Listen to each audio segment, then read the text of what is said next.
Applications are officially open for survivors impacted by radioactive waste in the St. Louis region. Tonight, our Justina Cornell sits down with a former state representative. She's just one of many who fears she's been exposed. So this is the first page of the application. It's more than filling out a form. It's actually 25 pages. These pages are a reminder of the pain. Losing my mom at 21, being robbed of so many moments of getting married, having my first child, that's not the life that I want for my daughter. In the hands of former Missouri State Representative Dr. Chantel Jones, it's a 24-page application for the Radiation Exposure Compensation Act known as RECA. She's applying for herself and her mom. To see RECA finally pass in my lifetime is and has been a goal of mine. The RECA compensation is for anyone who lived, worked, or attended school in 21 zip codes and developed certain cancers or diseases due to radiation exposure from the making of the atomic bomb in St. Louis. Chantel and her family lived in 4 of the 21 impacted zip codes. My mother and my aunt passed away from breast cancer. My grandfather, pancreatic and prostate cancer. My aunt's 2 daughters are breast cancer survivors. My sister tested positive for the BRCA1 gene.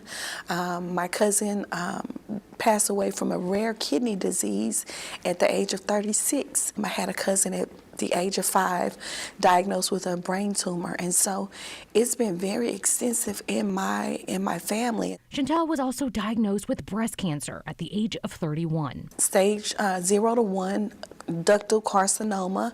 I endured 16 rounds of chemotherapy.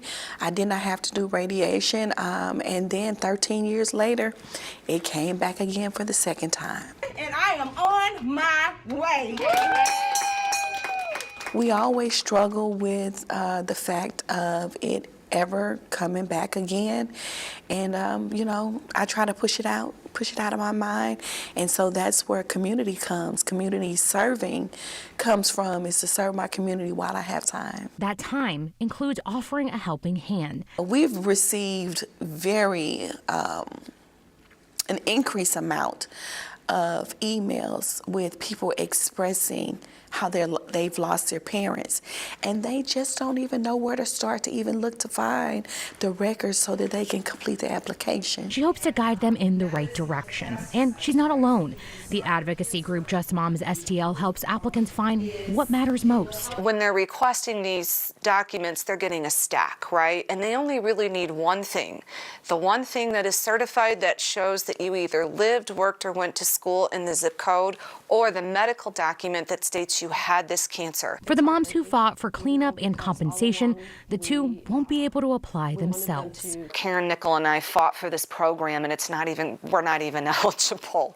However, it's the list you don't ever want to go on. These primary cancers are serious. They are the worst of the worst. I do have plenty of illnesses, but I'm grateful that I don't have those cancers.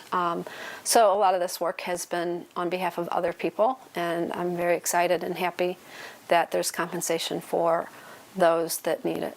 The rally behind RECA only grows. Everybody is stepping up to spread the message. And Chantel is a part of that campaign push. With her organization, Pink Angels Foundation, she's opening a RECA hub in October to be a resource. We've identified several barriers, Wi-Fi barriers, or access to records, access to medical records from entities or hospitals that have closed. Until then, Chantel continues filling out forms, a form that represents family. Does it solve anything, or does it bring any of our loved ones back? Absolutely not. But this is a proof, this is a testament that they hear us, and they hear us loud and clear. Justina Cornell, 5 on your side. The St. Louis County Library has created an online RECA resource hub with instructions on how to obtain documents. For more details on how to get help, go to the As Seen on TV section on KSTK.com. You can also text the word RECA to 314-425-5355, and we'll send a link to your phone.